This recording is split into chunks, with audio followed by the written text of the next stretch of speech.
On May 15, 1948, the International Red Cross raises the alarm across Mandatory Palestine, notifying their headquarters about a sudden outbreak of typhoid epidemic in Acre.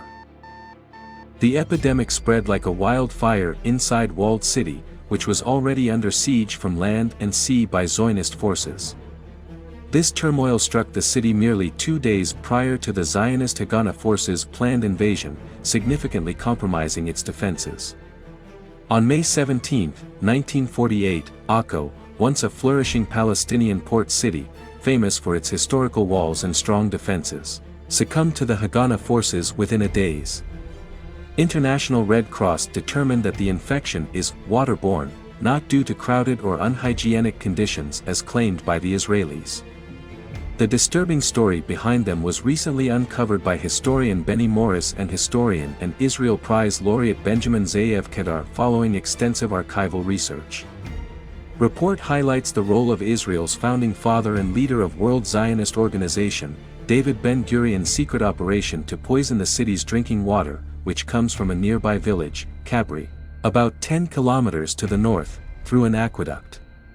The Zionists injected typhoid in the aqueduct at some intermediate point which passes through Zionist settlements. The injected bacteriological poison soon begins to show its impact on besieged residents. This episode, which started with poisoning Acre's water supply and ended with the collapse of the city, the depopulation of its inhabitants, and its occupation. The story can now be told, thanks to the International Committee of the Red Cross files which have become available, 75 years after the event. A series of reports, under the reference G59/1/GC, G3/82, sent by International Committee of the Red Cross delegate de Muron from May 6 to about May 19, 1948, described the conditions of the city population, struck by a sudden typhoid epidemic, and the efforts to combat it. 2 weeks later, after their success in Acre, the Zionists struck again. This time in Gaza, where hundreds of thousands of refugees had gathered after their villages in southern Palestine were occupied. The end, however, was different. On May 27, 1948, Egyptian General Headquarters in Cairo received a cable from Ahmed Abdullah al-Mawawi, the commander of the Egyptian Expeditionary Force in Palestine. The content of cable alarmed General Headquarters Cairo about the capture of 2 Zionists trying to infect wells with dysentery and typhoid.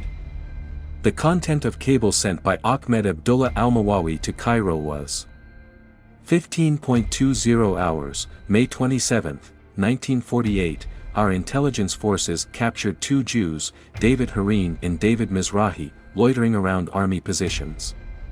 They were interrogated and confessed they had been sent by Officer Moshe to poison the army, and the people's, water supply. They carried with them water bottles divided in the middle.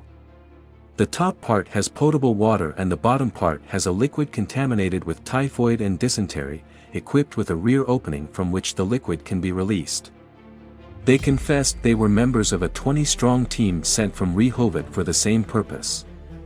Both have written their confession in Hebrew and signed it.